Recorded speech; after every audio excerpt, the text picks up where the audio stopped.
Tšau, Liisu siin. Olen praegu Inglismaal ja ma tahtsin tegelikult lõpetada nende Jaapani reisivlogidega enne seda, kui ma siia tulen.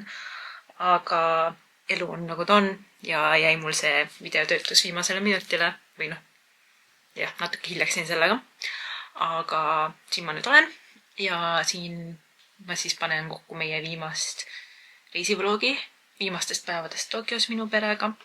Ja mõtlesin, et siis on nagu paar teemat, millest ma räägin niimoodi otse kaamerasse, kuna reaalsus on, et reisi viimastel päevadel ma enam ei filminud nii väga. Üks põhjus on see, et ma olin natukene väsinud filmimisest, kuna ma ilmselgelt ei ole mingi professionaalne, mingi YouTuber või mingi Instagramer ega midagi, eks ole. Ja et kuidagi normaalselt nagu saaks midagi kokku panna, siis ma pean hullult läbi mõtlema, eks ole, et kuidas ma alustan videot, kuidas ma lõpetan videot ja nagu see kõik on lõpuks nii väsitav. Ja siis kuidagi, väsisin ära vahepeal filmimisest. Ja teiseks oli see, et kuna need olid viimased päevad vanematega, viimased 2-3 päeva Tokyos, siis ma olin ka ise juba natuke emotsionaalne, et nagu tõesti, ma ei näe jälle oma pere nüüd väga pikka aega, et siis tahaks nagu nendega nii palju veel koos olla kui võimalik, tahaks nagu nendele keskenduda, mitte kaamerale enda käes. Ja sellepärast ongi siis nüüd viimases videos on kõik kokku pandud, kõik viimased kohad, kus käisime. Ja vaatame koos ja vahepeal ma räägin natukene veel juurde.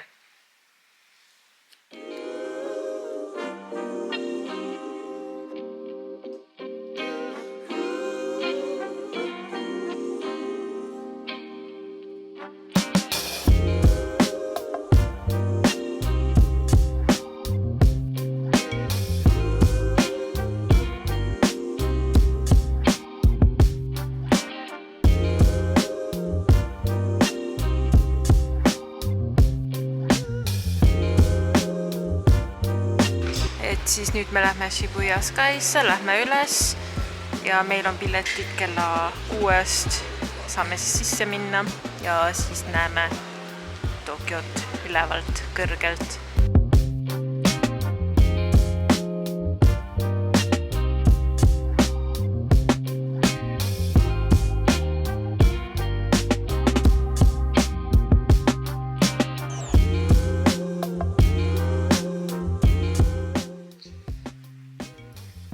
Räägime siis planeerimisprotsessist.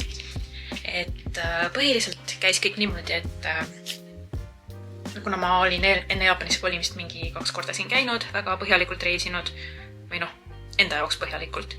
Ja ma olin nagu vanematele sellest palju rääkinud, siis nagu nendel juba oli umbes mingisugune arusaam, kuhu nad tahaks minna, nagu näiteks Nagano mägede sahvikesed või siis, et Hiroshima, Miyajima saar pakkus neile huvi. Aga siis lisaks ma andsin neile kuskil paar kuud, pool aastat ette andsin ülesande, et nad vaataks ka ise YouTube'is ja TikTok'is ja kui nad vähegi näevad midagi, mis neile huvi pakub, et on see siis söögikoht või mõni vaatamisväärsus, et nad kohe saadaks nagu, meil oli eraldi Jaapani chat, et nad sinna saadaks seda, et mul jääks kõik ilusti meelde ja ma saaks uurida, kuidas me saame seda plaani mahutada. Ja siis teiseks ma vaatasin ka ise natukene asju, kus ma küll ei ole käinud, aga mis ma arvasin, et neile võiks meeldida. Näiteks Narajuku oli üks selline koht siis, kuhu ma nagu ise ilmtingimata üksi ei läheks, kuna see on kaugel ja mägedes, aga samas pere jaoks esimene kord Jaapanis võib-olla see oleks midagi huvitavat.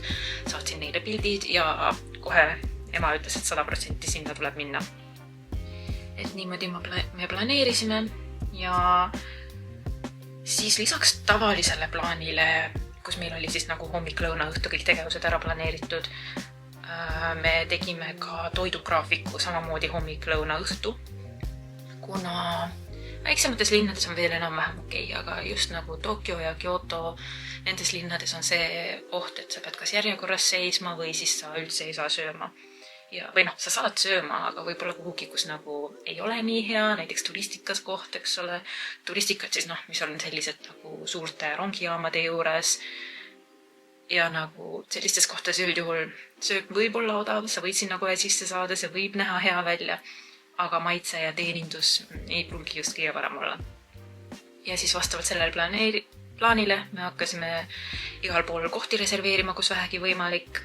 Pannkoogid reserveerisime 2 nädalat ette ja siis juba selle reserveerimise käigus jällegi selgub, et okei, just sel päeval on see restoran suletud, teise päeval on just see restoran suletud, siis on jälle vaja kõike ümber tõsta ja see nagu aitas palju selgemat plaani kokku saada, et võimalikult nagu aega säästa, kuna nad olid ainult 10 päeva Jaapanis, mis on nagu väga lühike aeg, kui sa 2 aasta jooksul ükskord näed oma pere, eks ole. Ja siis nagu tahaks hullult vältida mingit mõttetut ringi liikumist, mõttetut ootamist. Ja jah, niimoodi me siis tegime sellise üsna detailse plaani.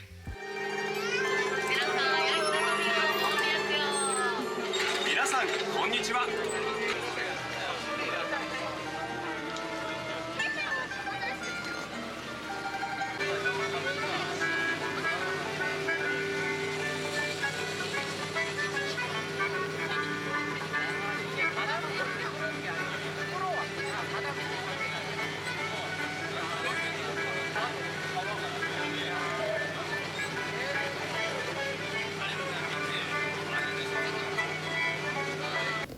See on nüüd see koht, kus mul oli eraldi video filmitud, kus seletasin kogu Disney süsteemi ning 2 Disneylandi erinevust, aga mul läks see fail kaduma. Kui lühidalt öelda, siis me valisime Disney Sea, mitte Disneylandi, kuna mujal maailmas Disney Sea'd ei ole, see on ainulaadne ja see on ainult Jaapanis. Lisaks me tulime kuskil tund aega peale avamist kohale ja olime leppinud sellega, et väga atraktsioonidega sõita ei saa. Ja siis me käisime ainult nendel atraktsioonidel, mille ootaeg oli maksimum 30 minutit ja kokku saime vist 4-5 asjaga sõita päeva jooksul.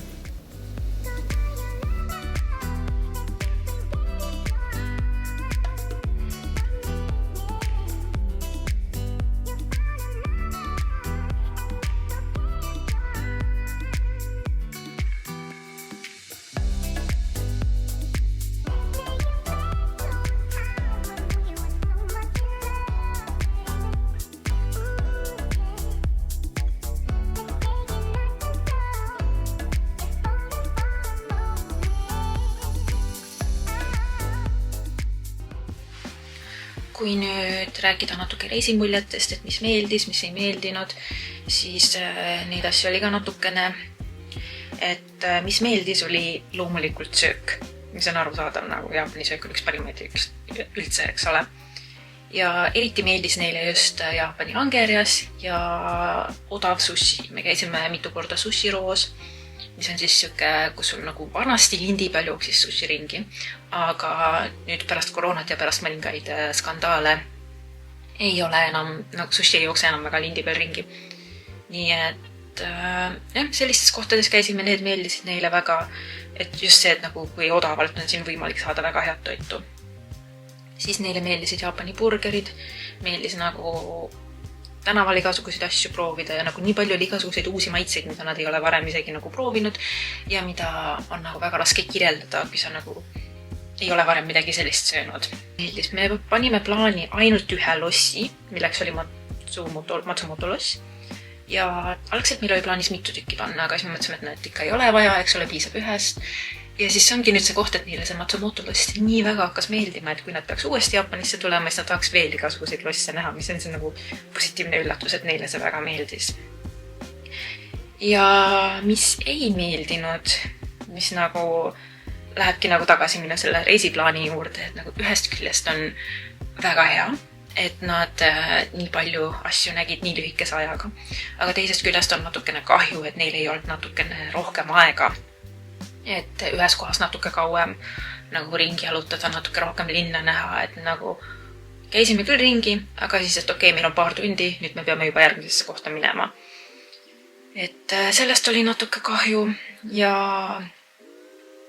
Matsumotos meil ei läinud just kõige paremini toiduga, kuna selles ei ole nagu Matsumoto linn ega midagi absoluutselt süüdi, eks ole, see ei ole nagu otseselt nagu, et Jaapani toit oleks halb või midagi sellist, aga jah, meil oli plaanis minna ühte restorani, mida üks mu tuttav soovitas ja see pidi väga hea olema ja Google näitas, et see on avatud, aga kui me jõudsime kohale, siis see oli suletud ja kuidagi linna peal üldse nagu paljud kohad olid kinni ja ma ei olnud plaan B-d välja mõelnud. Ja siis me läksime mingisse suvakasse Isakaya ketti, eks ole. Ma vaatasin, et okei, ma olen seda nime varem kuulnud, eks ole, see on kett, see on üle terve riigi, et noh, kui halb see ikka olla saab, et noh, arvatavasti siuke nagu tavaline standardmaitse, eks ole. Ja siis me läksime sinna ja see oli kohutav. See oli täiesti kohutav liha või noh, kanavardet ja sellised asju tellisime, eks ole. Ja söök oli nagu täiesti kivikõva, mingit maitset ei olnud, see ei kõlbanud mitte kuhugi. Et noh, pärast läksimegi vist 7-Elevenisse, ostsime sealt midagi snäkkida. Ja jah, see oli siis üks väheseid kohti, kus meil söögiga ei vedanud. Tasuks kindlasti plaan B välja mõelda, kas või näiteks Google Mapsis ära märgistada mitu kohta, mis sulle huvi pakuvad, vaadata, kuidas nendega on. Või siis kindlasti ikkagi reserveerida kuskil laua. Isegi kui see on maakohas, siis sa vähemalt tead, et see koht on avatud ja ootab sind. Et